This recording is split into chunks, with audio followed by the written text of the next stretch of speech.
Doctor గారు, gut health issues బాగా పెరుగుతున్నాయి. ఎందువల్ల ఈ సమస్యలు వస్తున్నాయి? అసలు ఏంటి గట్ హెల్త్ ఎందుకు అంత ముఖ్యం?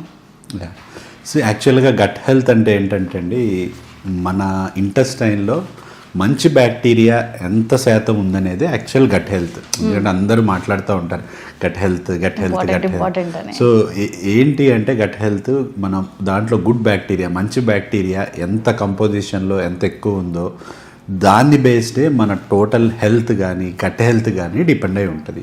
కొంతమంది గట్లో ప్రాబ్లం వస్తే వేరే చోట ఎక్కడో ప్రాబ్లం, దానికి దీనికి లింక్ ఏంటంటే డెఫినెట్లీ ఉంటుంది. సో దట్ బ్యాక్టీరియా వల్ల ఆ లింక్ ఉంటుంది.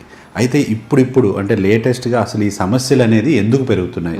ఇంతకు ముందు నుంచి కూడా మనకు గట్ బ్యాక్టీరియా ఉన్నాయి, గట్ హెల్త్ అంతా ఉన్నాయి మన పూర్వీకుల నుంచి. కానీ ఈ మధ్యనే ఎందుకు పెరుగుతున్నాయి అంటే, ఒకటి ఫుడ్ కన్జప్షన్. సో కన్జప్షన్లో క్వాలిటీ అండ్ క్వాంటిటీ.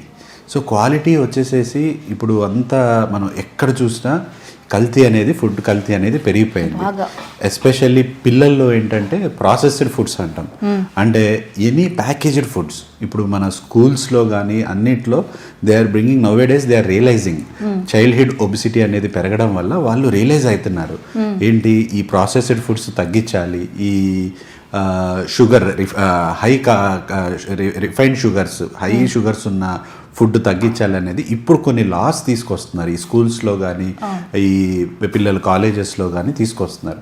సో ఎందువలన అంటే చిన్నప్పటి నుంచే ఈ ప్రాబ్లం అనేది పెరుగుతుంది. ఇంతకుముందు అంటే ఒక లాస్ట్ డికేడ్ వరకు ఏంటంటే ఓన్లీ పెద్దవాళ్ళలో ఈ సమస్యలు వచ్చాయి. ఇప్పుడు ఏంటంటే చిన్నప్పటి నుంచే మనకి ఈ ప్రాబ్లం పెరుగుతున్నాయి. ఆ దశలో కానీ మనం కంట్రోల్ చేయకపోతే ఒబిసిటీ అనేది కానీ ఫుడ్ హ్యాబిట్స్ కానీ ఈ ప్రాసెస్డ్ ఫుడ్స్ మీద ఈ కంట్రోల్ చేయకపోతే గట్ హెల్త్ సమస్యలు కానీ, ఆ గట్ హెల్త్ సమస్యలు అంటే దాని ప్రభావం మిగతా ఆర్గాన్స్ మీద అంటే హార్ట్ మీద కానీ బ్రెయిన్ మీద కానీ మిగతా వాటి మీద పడే అవకాశం చాలా ఎక్కువగా ఉంటుంది. వాళ్ళ డెవలప్మెంట్ మీద, వాళ్ళ గ్రోత్ మీద కూడా ఆ ప్రభావం పడే అవకాశం చాలా ఎక్కువగా ఉంటుంది.